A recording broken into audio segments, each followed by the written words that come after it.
Gachagua ama mwanasiasa yote, usiende huko kuheko, kwa sababu unaweza kuzana na kifo yako huko. Tukiwa hapa, mtu akiwa shabiki ya mpira maybe FC, wacha sema yake kuju counter ama namna gani? Mtu akiwa mtu wa serikali, wacha sema yake wewe kuju counter.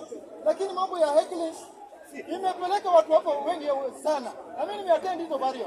So vile nawaambia, na kuna mtu atakukumbusha, hakuna ukienda umeenda. Wenzangu ukienda umeenda. Hii siasa usiweke kwa roho sana. Ukuje hapa uchukie jamii nyingine ama utusi chama nyingine. Jamani wenzangu, utabaki peke yako. Huyo Gachagua ambao una support na huyu Raila ambao unatukana, kesho yao ndio wanasalimiana.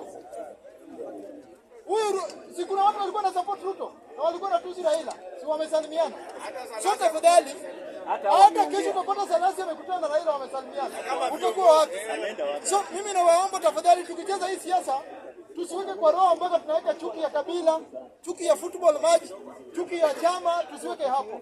Sisi kama vijana wa taifa hili tuongee maneno yetu, kwa sababu tukiungana kwa maneno yetu, na ndio tumeanza mambo ya chapter kuhakikisha watu wamesimama Jomba. Tumeweka watu wasimame viti. That is political direction. Kuhakikisha most of our members kwa ile 85 wards ziko pale Nairobi County Assembly, 60 members kwa watu wa bunge la wananchi wanaweza elewa shida zetu, kwa sababu hapa hatuna infrastructure ya kutosha. Mvua ikikuja tutakaa hapa, na tukiwa na watu wetu pale ambao wanatuelewa, watatusuluhisha hizo shida. Hiyo ni political direction hiyo tumechukua.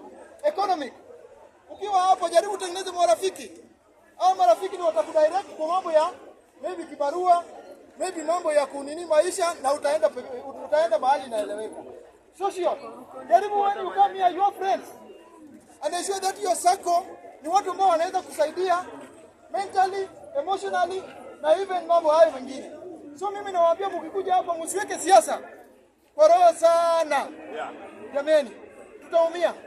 Vijana wengi wameenda hapa chini. Hata watende vya bari wala sai afsei. Na hakuna mtu anaongea mambo ya hata kwa village yao. Watu wamesawa sahau.